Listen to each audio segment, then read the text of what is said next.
I just recently took my 2024 Road Glide from stock all the way to stage 2. And I thought I'd make a video that told y'all kind of what it cost me and what I got for that cost.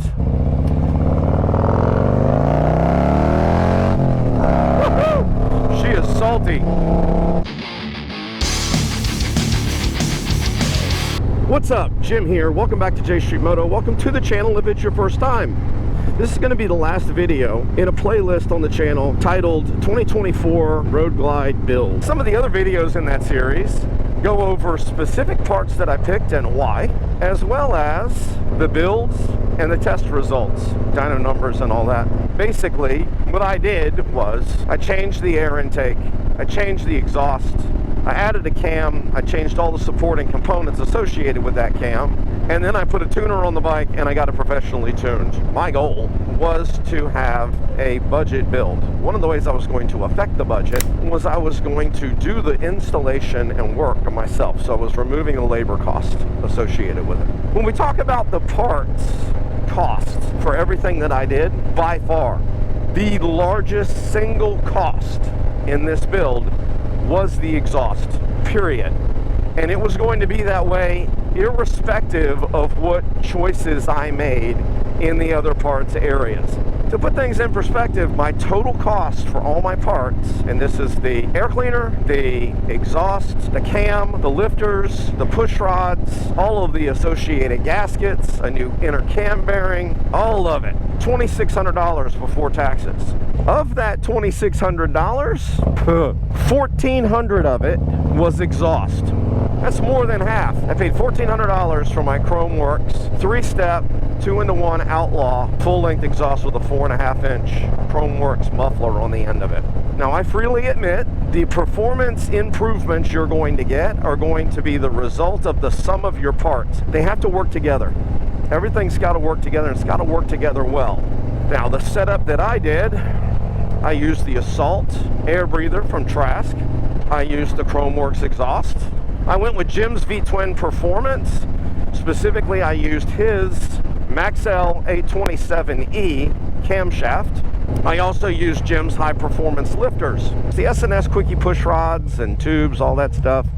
Gaskets, the new bearing. I added some high performance clutch springs in the basket when we were tuning it. Now, let's talk about what I didn't change on the bike that some people would choose to do. I left the cam plate alone. So it's still got the stock cam plate and oil pump in it. And the reason I did that was a lot of the advice I was getting from people in the industry that I trust was telling me Harley made enough changes to those things for the center cooled motors that it's really no longer necessary.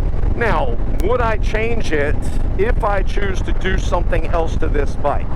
If I choose to increase displacement, I probably am going to break into the cam chest and change out those parts because I don't think they're going to be able to handle the kind of wear and tear that's going to come on them if I throw that much more at them. But I'm pretty confident with where they're at now. I did not change my fuel injectors. And anything over about 50% throttle on this Dunlop tire and I'm burning the wheel. I need new tires. Not because the tread's worn out on them. I need new tires because the Dunlop ones suck balls. When you see horsepower and torque numbers from Harley-Davidson, like on the actual Harley-Davidson website, they are not measuring that horsepower and torque to the wheel. They are measuring horsepower and torque to the crank.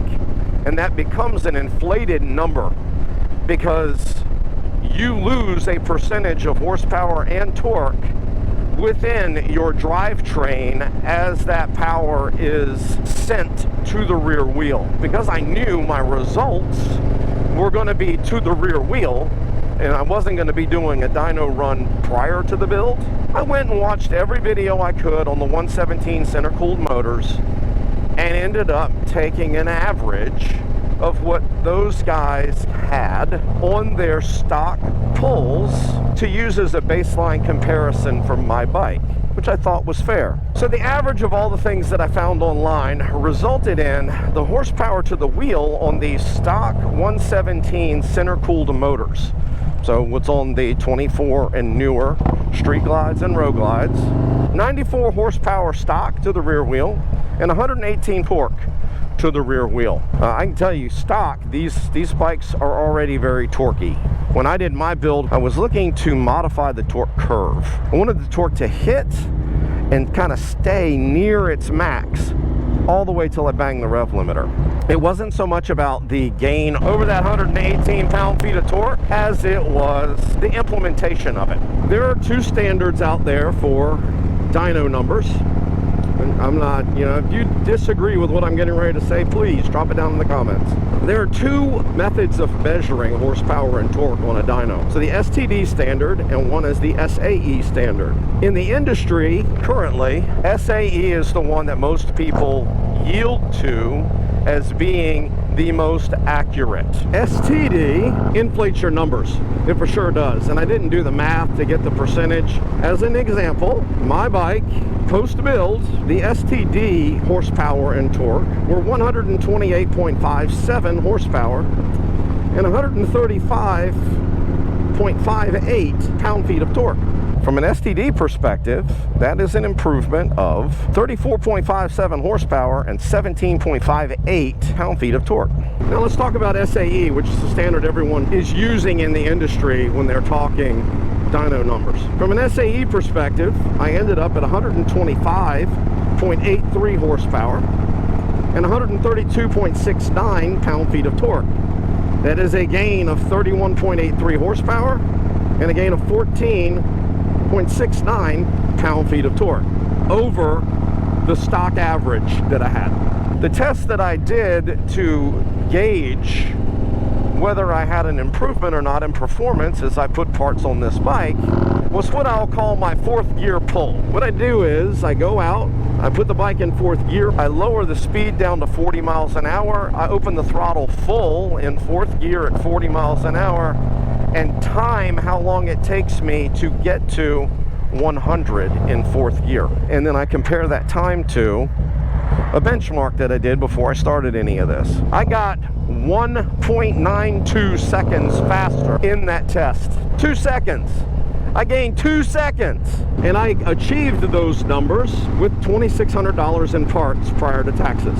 And I will go ahead and say I did have to pay for a license for my tuner and pay for the time for the tuner to tune the bike. That was $1,070. So all in, I'm at like $3,600 pre-tax to get those performance improvements. It's worth every nickel, because here's the thing, that test is a bitch. It's a bitch because you're lugging the motor. If I'm able to shift through gears, I can go from 0 to 100 a lot faster than I can go from 40 to 100, even before and after any changes. I just did that test because it removes as many variables as I can remove out of the equation. It gives me a benchmark that allows me to truly measure what I'm doing. That test meant more to me than any of the dyno results I got. It really did. The dyno numbers are good because it lets me compare my work to someone else's when I can't get on their bike and go do that fourth gear pull. That's what dyno numbers do for me. I am extremely pleased with the results that I got from the parts that I put together to take my bike from stock to what it is now. I am over the moon. I really am. It is a completely different motorcycle. It's salty. She is salty now. Angry, salty, however you want to word it. And hell, I'm still getting 44 miles to the gallon. I haven't affected my range one bit. But when I need it, I got power there. Leave me a comment and let me know if you disagree with anything that I've said in this video. I respond to all comments. Or if you've got questions, more specific questions that I haven't answered yet in any of my other videos or in this one, feel free to drop that in the comments. I do respond to everything. Or you can email me. I will put my email address up on the screen here. It is jstreetmoto22@gmail.com. That's jstmoto22@gmail.com. Drop me an email. Even before I did my build, one of you that watched sent me an email and asked me what my parts list was, and I gave it to him. I'll freely share any of this information with you. I'm not hiding anything from the community. There you go. I've told you everything I could think of that you would want to know. So if you need more information, you know how to reach me. Thanks for watching and hanging out this long. Do me a favor, like, subscribe, click notification bell, share it with your friends. All that stuff's absolutely free to you, and it does help my channel. Always ride safe. Yeah, ready? 1, 2, 3, shoot. Ah. Asshole. Really? Peace out, bitches!